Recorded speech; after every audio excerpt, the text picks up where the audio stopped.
दोस्तों, एक Indian physicist ने 243 year old impossible math problem को सॉल्व किया है, जिसके वजह से क्वांटम कंप्यूटिंग में रिवॉल्यूशन आ सकता है। क्वांटम कंप्यूटर्स का जन्म कैसे हुआ? दोस्तों, रिचर्ड फिनमन, जो कि बहुत ही जाने माने साइंटिस्ट है, उन्होंने अपने रिसर्च में 1980s में बहुत बड़ा रोड ब्लॉक फेस किया। तब रिचर्ड फिनमन क्वांटम पार्टिकल्स पे स्टडी कर रहे थे, तो उन्होंने क्वांटम पार्टिकल्स को मैथमेटिकल फॉर्म दिया, जिसको कहते हैं क्वांटम मैकेनिक्स। रिचर्ड फिनमन को क्वांटम यूनिवर्स को जानने की बहुत ज़्यादा जिज्ञासा थी, बट क्वांटम सिस्टम्स बहुत ही ज़्यादा फ्रेजाइल होते हैं और उनके अंदर की इंफॉर्मेशन हमेशा हमसे हिडन रहती है। बट क्वांटम पार्टिकल्स को तो हम अपने आंखों से नहीं देख सकते, इसीलिए उन्होंने एक मेथड निकाला जिससे हम क्वांटम पार्टिकल्स को सिमुलेट कर पाए। जब उन्होंने एक पार्टिकल को सिमुलेट किया, उन्होंने ये ऑब्जर्व किया कि जैसे जैसे हम क्वांटम पार्टिकल्स बढ़ाते जाते हैं, वैसे ही कॉस्ट ऑफ कंप्यूटर और साइज ऑफ कंप्यूटर बढ़ते जाता है। तो रिचर्ड फिनमन को ये रियलाइज हुआ कि आज के कंप्यूटर्स कैपेबल नहीं हैं क्वांटम सिस्टम्स को सिमुलेट करने के लिए। तब उन्होंने ये सोचा, क्यों ना हम ऐसा कंप्यूटर बनाएं जो कि क्वांटम पार्टिकल्स से बना हुआ है। दोस्तों, दरअसल क्वांटम कंप्यूटर्स ऐसे एक इंस्ट्रूमेंट है जो कि लॉज ऑफ फिजिक्स पे ऑपरेट होते हैं, जो कि परफेक्ट है क्वांटम यूनिवर्स में झांकने के लिए। इस तरह क्वांटम कंप्यूटर्स का आइडिया जन्म लिया और रिचर्ड फिनमन ने कंप्यूटर साइंस और क्वांटम फिजिक्स में एक ब्रिज क्रिएट किया। क्वांटम कंप्यूटर्स कैसे बनते हैं? तो एक्चुअली दोस्तों, क्वांटम कंप्यूटर्स क्वांटम पार्टिकल्स से बनते हैं और हम इनको ऑपरेट करने के लिए उनके प्रॉपर्टीज यूज करते हैं, जैसे कि spin, quantum entanglement, superposition, interference, amplitude. आइए जानते हैं स्पिन क्या होता है। दोस्तों, हर क्वांटम पार्टिकल को आइदर अप स्पिन या डाउन स्पिन होता है।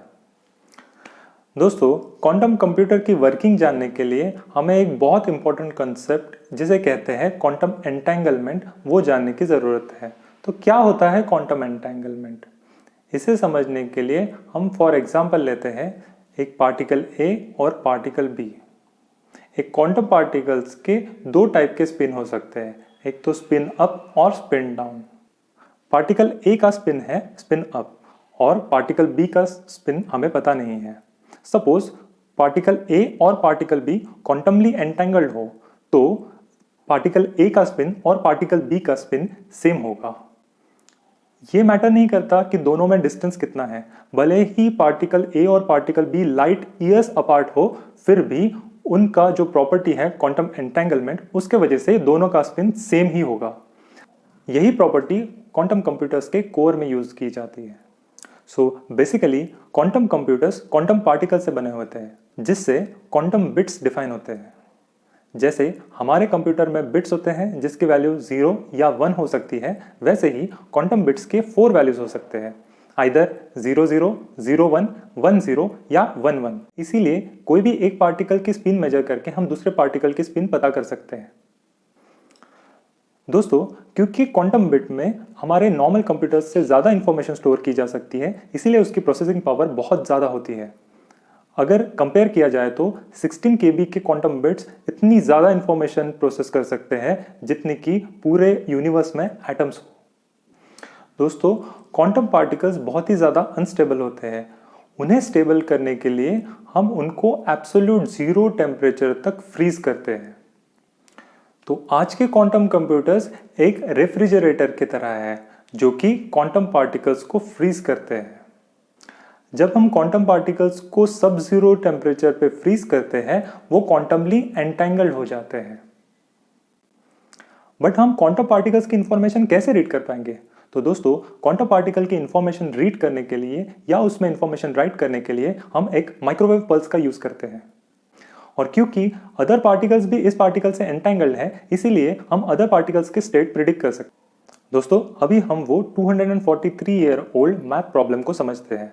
तो ये जो मैथ पजल है, वो लेनर्ड ऑयलर करके मैथमेटिशियन ने फॉर्म किया था, जिसको कहते हैं 6x6 ऑयलर रेजिमेंट पजल।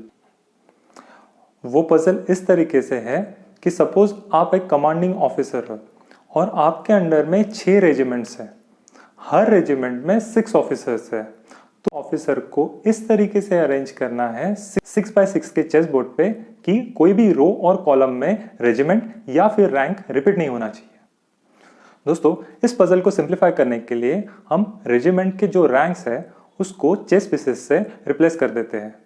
तो रेजिमेंट के रैंक हुए किंग, क्वीन, बिशप, नाइट, रुक और पॉन, और रेजिमेंट्स को कलर से रिप्लेस कर देते हैं। इस तरीके से आपको मिलेगा 6x6 का पजल। आप इस पजल को ट्राई कर सकते हैं और ऐसा कॉम्बिनेशन फाइंड कीजिए जिस तरीके से कोई भी रो या कॉलम में कलर या फिर पीस रिपीट नहीं होना चाहिए। ऑयलर ने ये पजल 1779 में फाइंड आउट किया था। उसके एग्जैक्ट 100 साल बाद एक मैथमेटिशियन ने सारे परम्यूटेशन और कॉम्बिनेशन को यूज करके ये पजल सॉल्व करने को ट्राई किया, बट वो सक्सेसफुल नहीं रहा और उसने डिक्लेयर कर दिया कि this puzzle is impossible to solve. But दोस्तों, रिसेंटली हमारे इंडियन फिजिसिस्ट ने ये प्रॉब्लम को सॉल्व कर दिया है, और ये प्रॉब्लम को सॉल्व करने का तरीका है क्वांटम एंटेंगलमेंट। हमारे पजल के जो ऑफिसर्स के रैंक है और रेजिमेंट्स है वो अगर क्वांटमली एंटेंगल्ड हो तो ये पजल सॉल्व किया जा सकता है। इसी मेथड को यूज करके एक IIT मद्रास के फिजिसिस्ट ने ये इम्पॉसिबल पजल को सॉल्व कर लिया है, और इनके रिजल्ट्स में उन्हें एक नया एल्गोरिदम मिला है जो कि क्वांटम एरर कोड करेक्शंस में यूज किया जा सकता है। बट क्या होते हैं क्वांटम एरर कोड करेक्शंस? दोस्तों, जब भी हम क्वांटम कंप्यूटिंग में डेटा एक बिट से दूसरे बिट में ट्रांसफर करते हैं तो बीच में बहुत सारा नॉइस आ जाता है।